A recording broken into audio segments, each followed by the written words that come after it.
Bullshit. The No BS Marketing Show is brought to you by Laramore's men's and women's designer clothing. Free shipping, free returns. Shop men's and women's designer clothing, shoes, accessories, jewelry, and more online at laramores.com or in-store downtown Pittsburgh. It's the No BS Marketing Show. I'm your host, Dave Mastovich. Our guest today is Bradley Berger of Goodwill of the Southern Alleghenies. But first, let's hit the bullseye. I'm a big fan of Bloomberg Business Week. Good information, good writing, all kinds of business tips, ideas, and information to keep current. In particular, I enjoy their Bloomberg Pursuits section, which is marketed as, quote, get the latest in travel, eating, drinking, fashion, and driving.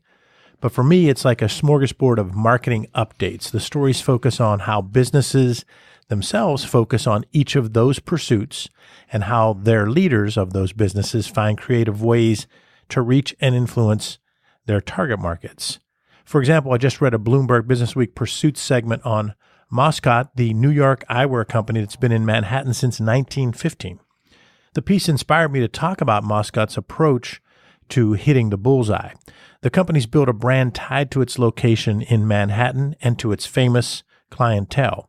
Celebrities love Moscot because the frames are unique. The company's segmentation is clear. From a price standpoint, in other words, the drilling down and segmenting by your product, your price, your promotion, your placement, their pricing is higher end with frames starting at $260 compared to online competitors like Warby Parker's who start at $95. But their real drill down for Moscot goes beyond that. Moscot is the first company to hire a full-time doctor to focus on computer vision syndrome, a problem that a key target audience of theirs is all too familiar with. The employees of nearby offices for Google and YouTube can relate to computer vision syndrome, so adding the doctor was a unique way to focus on that key audience by potentially meeting a specific need that Moscot's competitors don't meet. So that is drill down segmentation, understanding that target audience, and then adjusting your marketing mix to position to reach and influence that segment. Moscot also collaborates with other hip downtown Manhattan brands to build upon the Moscot perception as a, quote, urban cool offering that's attractive to celebrities and their fans. Moscot's built a memorable brand during its 100 plus years in business because they understand marketing and positioning and segmentation and know how to hit the bullseye. Our guest today is Bradley Berger. For the past 20 years, Brad's been with Goodwill Industries in several senior positions across the U.S. He returned in 2015 to his Pittsburgh roots and is now the president and CEO of Goodwill of the Southern Alleghenies. In the first episode, in episode 1, he talked how he started out with the goal of becoming a biology teacher, ended up going back to school, quitting school, going back to school, got his bachelor's degree from Cal, spent a year in sales, selling typewriters, but quickly moved to selling high-speed digital duplicators, and he learned a lot about selling, and he understands the difference between sales, marketing, sales. His vertical markets were churches and nonprofits, which, interestingly, he began selling to them, learning about them, understanding them, which helped him to move into that space. So we talk a lot about how important it is early in your career to try to understand yourself and continue that self-awareness throughout your career. He then moved into multiple positions at Goodwill, and one of his mentors gave him tremendous feedback on how to grow as a leader. He was very vulnerable and talked about when he was maybe too direct and didn't communicate in the channels that employees needed to be communicated in. He had a second mentor that called him aside and talked to him and coached him through that. But he made a bold move to go to be the chief executive in Kansas City when his sons were in 9th and 10th grade. You know, BSers out there, think about that. That takes courage. And then his sons are better for it. He said they became stronger, more mature, and they now look back fondly saying of how they built friendships and grew into fine young men in that capacity out in Kansas City. He continued and had met another mentor that he mentioned, Bob Foltz, who was in the Goodwill Hall of Fame. He impacted him. And then he began to talk about the Goodwill mission margin, and the whole Goodwill approach. So, Brad, welcome to episode 2. It's great to be back.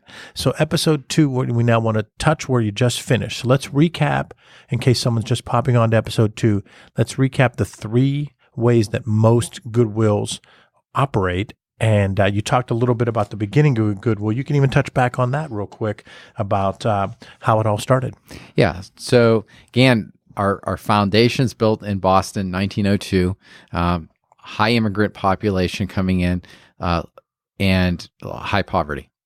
And Dr. Edgar Helms really taking the standard model of the day, which was to really give direct relief to folks, what are known as passive relief systems, and say, no, there's pride and dignity that comes through work. And let's take the donated items that people give us and provide work and training opportunities from that. And that's been our foundation since 1902.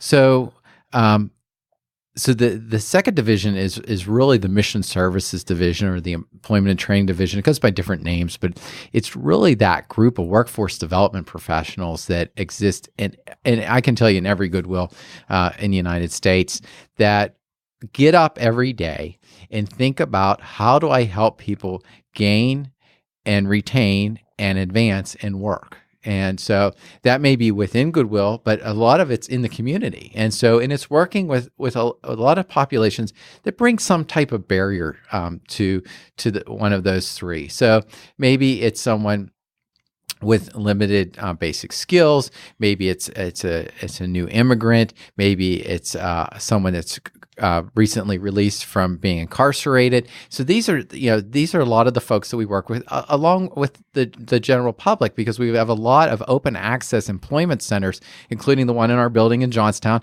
where people can come in, the community can come in and use it for workshops for resume writing, all different types of things like that to help support people through work.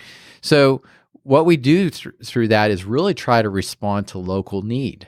And what we're able to do, though, because we do have capacity in many cases, is that we're able to, like, I have a grant writing staff. We write for state and federal grants, and actually are able to bring dollars into the local area to provide those workforce services, so we can supplement the local systems too. So it's always a combination of being able to see how we can leverage our mission dollars into those systems, and then what we call braided funding approaches, so that you're not mixing funding sources, but you're able to then leverage them to be able to provide the best level of service for the local community. And that's where I think Goodwill, because each Goodwill is local and autonomous, which also makes us, I think, unique. It's not centrally managed or controlled by Goodwill Industries International or any entity. I have a local board. They're made of local community leaders, and they have the power to hire or fire me as per their pleasure. So I think that gives them each Goodwill a substantial tie into the local community. So the Goodwill name has a great reputation, recognition, but it's really the work of the local Goodwill and how it interacts with that community that makes it very powerful. Employment and training, definitely a core area. The third division of most Goodwills is the commercial services division. So this usually has a couple priorities to it. One is to provide, again, work and training opportunities for folks. So sometimes it could be cleaning, doing commercial cleaning is one aspect, doing some types of manufacturing. We have Goodwills that if I walked you in the building, you would think that you were in a major manufacturing setting, and because that's the level of work that they do. We don't have a large commercial services division. We've kind of moved away from that at our local Goodwill. But one thing we just, again, trying to respond to local need, we just started what we call our Silver Nesting Solutions, which is our senior move program. So a lot of seniors or folks, want to downsize. They don't exactly know how to do it. How do I get it moved? Is my stuff going to fit from point A to point B? So we have a trained professional that comes in as part of a service and helps folks go through that that somewhat daunting process. And so what we look at is that it may make a little bit of money, but the other thing that it would do is help the local community, and maybe in that process, if there are things that you're not able to resell or reuse in some other way, you would consider donating them to Goodwill. Excellent. Like, I go back to episode 1 when you said the big idea is tied to work, and you talked about how that work involves having people work to get the value of work, having the retraining aspect, and so forth. But there are a couple of things. I think that a lot of people think of Goodwill in their altruistic way as, I'm going to give this to Goodwill. So they think of Goodwill as, I drop stuff off to Goodwill. There are other people that think of Goodwill that way, but actually don't drop stuff off to Goodwill. But talk about beyond that, how you drop the stuff off and then a whole other market segment comes in and shops to buy the stuff.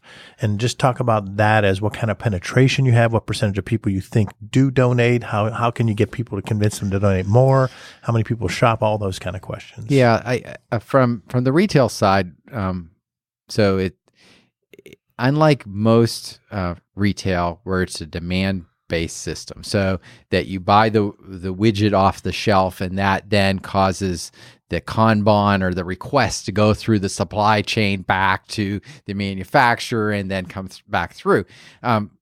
Ours is kind of the opposite of that, in that ours is completely supply side. And so what happens is that we do not control the flow of donations that come into us. We can try to influence it by making, I say, the 3 C's: convenient, courteous, and consistent. And so if we can get locations that are convenient, courteous, and consistent for folks, then people will tend to donate to us. And we try to deliver some of the messaging along with that through our donation receipt and the way we interact with the donor. But we don't control that. There are days that we wish we had more donors, but the weather's bad. And there's days that we get inundated. So we have to be able to flex our material movement based on what occurs there. Then what we do is go through a process then to select items for the sales floor. And so not everything we get comes in, makes it to the sales floor. And the one that I love to talk about is everyone's had the experience of when the dryer eats your sock. Yes. Yes. So, and we've all had that, and we end up with that single lonely sock, and I don't know what to do with it. Well, I can tell you unequivocally, yes, you can put that in your Goodwill bag, and we will gladly take your one sock. Now, that poor lonely sock may not make it to the sales floor because we don't have the match for it, but it will have a second life. We have a recycling program that it goes through and goes through a secondary market. And if I always tell people, if you want to know where it probably ended up, just pull back the liner of the trunk of your car and you'll see that shredded material in the back of that liner. And that could be your lonely sock that didn't get eaten by the dryer. See, so that's amazing stuff that we bring to our true no BSers who listen to the show all the time. Now that lonely sock has a place. Well, when you go back and you talk about you want to make it convenient and current and consistent and so forth, so it's easy for me to donate something, what percentage of, just a ballpark feel, what percentage of people do you think donate regularly, and what percentage do you think donate once a year, and what percent are you hoping listens and says, what the heck, I'll give it a try? Yeah, What we believe is that there's about 30 to 50%, depending on the concentration of people in that area, that donate at least once a year to us. We have some folks that we love them. There are chronic donors, and so they come all the time, and just we're immediately top of mind. Most people do seasonal donations. So when they're making that switch between the summer wardrobe and the winter wardrobe, they'll kind of put the bags together and say, hey, let's put that in the bin or drop it off at their local Goodwill store. We do know this, that it has to be convenient. If it's not convenient for them, they're less likely to donate. And so we really focus on strategically. We use some very sophisticated software that really helps us locate donation points in proximity to population, so it makes it convenient for them.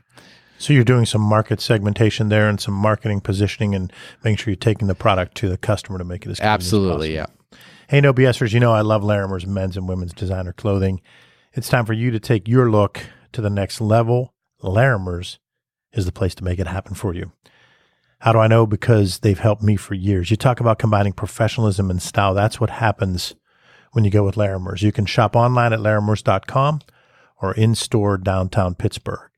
We're with Bradley Berger of Goodwill Industries of the the Southern Alleghenies, Brad, when you were talking about the aspect of the convenience and getting people to donate, and you were talking about the retail outlet and the people that shop there, talk a little more about the type of people that you help with the job retraining and work aspect. Absolutely. So there was a time, I think, that we helped specific populations. I think that is really gone away. I think we are at the point now where we're helping really everyone. So we're helping students that are transitioning from their role as a student into either post-secondary training or work. We're in the schools doing that. We're in a lot of communities providing workshops to displaced workers. And so if we have workers that come in and they're displaced because of layoffs or whatever, we're in those communities. We've really helped people from every walk of life. I can remember in my career helping a displaced airline pilot. I mean, so we've helped coal miners that have gone through a transition. And that's really where I spend the bulk of my time strategically, is looking at what are the factors that impact the workforce, and what are these disruptive waves that come through and through automation or other types of technology, and are we ready to address the incumbent workforce as they're going through that transition before they become dislocated workers. And because once folks become dislocated from work, it's much more difficult to re-engage them sometimes. And then you might lose them out of an area too. And that's what we don't want to have happen, because that's what's happening, nationally, is we have this urbanization movement occurring. And so what we're really trying to do is, how do we help people keep folks in a more rural area that I serve now? And so we got to engage them early and often to be able to do that. Messaging is so important to any company, any organization, any for-profit or non-profit, not-for-profit. And that's why I wanted to have you on the show, because I think there's so many messages you've already talked about and so many more to get to. And I think it is about leadership and communication and conveying those messages. So I'm going to take one, and because you've had some messages over the past 5 to 7 years that from a PR standpoint, there was some misinformation out there and it grew. And then there was some other stuff that maybe was partially correct and you had to tell the whole story. So one is about working with people with disabilities and helping them. And there was this rumor that you were underpaying them, but there's actually a true story to that. You want to touch on that? Yeah. So the underpayment of people with disabilities is related to a federal act that happened during the Roosevelt administration under the Fair Labor Standards Act. It's known as Section 14C. And what happened is at that period of time, you have to realize there were lots of people out of work. And in order to provide work for people who were, in the technical term, is disabled for the work. It wasn't that you just had a disability. There had to be a relationship between being disabled for whatever type of work that you were doing there. That there was a process put forward that you were basically being able to be prorated off of what's called a prevailing rate, which is basically the average rate that individuals doing that similar type of work would be paid. So it's a prorated system based off of prevailing wage. Lots of organizations have used that over the years to help people who are disabled for the work stay employed, and also to engage them in training. What has happened over the years is that approach has fallen out of favor for two reasons. One is that the actual commensurate wage of paying people just don't like, and then the other aspect of it is that sometimes the people, or many times the people, would be in what was known as a sheltered workshop, and a lot of disability advocate community felt that that was segregating that population, and that wasn't healthy for anyone. And so a number of organizations, including many Goodwills, have moved away from both of those. And so we have it at our Goodwill. The issue becomes, though, is that there are polarizing views within the disability community about this. There are advocates within the disability community that are adamant to do away with 14C and sheltered employment altogether. There's also very vocal advocates within the disability community that want to preserve it and look at it as an option for people with disabilities who may have difficulty being retained otherwise. So it is really a great conversation. I could be on both sides of the debate team actually on this.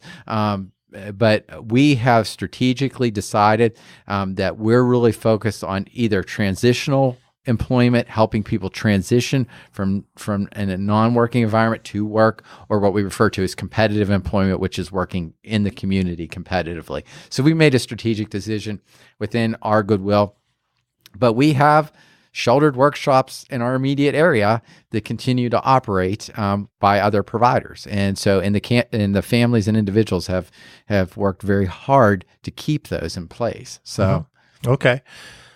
And then there's been some talk about there's some latest news that you want to touch on, the latest types of things that happen, and just all kinds of different messaging that was out there. Some of it, like a lot of times what happens is an extreme example is taken that may be true or maybe not even true. In one of these instances, I saw this example prepping for the show that someone said, this CEO is making this much money. He didn't even work for Goodwill. Right. So there's an example that's just false. Then there are other instances where there's CEOs that are making some good money. And so there was a negative about that. But that's one potential story. Just touch on what you want to bring up that you think maybe isn't clear or maybe was even inaccurately growing as a story. Yeah, I think the most famous one within Goodwills is the Mark Curran CEO story. So it seems to bubble out every few months. Again, it seems to go like viral through email systems about the CEO of Goodwill, Mark Curran, makes $3 million. There is no Mark Curran. There is no central CEO for all of Goodwill. And I don't know of any of them making $3 million. So it's really, it is before fake news became fake news, it is fake news. And so, and it's been going around actually for years. And it's tantalizing to hear it and get excited and probably and irritated when people hear it, but in fact, it's patently false. So it doesn't exist. Now, as far as executive compensation, this is what I would say that executive compensation in the for-profit community is an issue that bubbles out definitely, and even more so in the nonprofit world. And so, what I can tell you within Goodwills is that each Goodwill is local and autonomous. And so that means that board sets executive compensation. Each one is going to do it as per whatever methodology they use. What I can tell you, what's used at our agency is a very robust system in which it is the board is provided information of different reporting structures that they are able to then benchmark against other types of salaries within the community. So I think it's something, I think as an executive leader and as a board especially, you have to be sensitive to it, and it needs to be proportionate, whatever that means for your area. I think one of the questions that I am always asked when I sit in an executive interview is, what does integrity, what does honesty, mean to you as the CEO? And so I always say two things. And one is that you have to be willing to fire yourself. And so if you're not doing a good job, or you are not meeting your expectations, and that you must hold high expectations, you're not meeting them, you need to fire yourself and say, this organization is due another leader.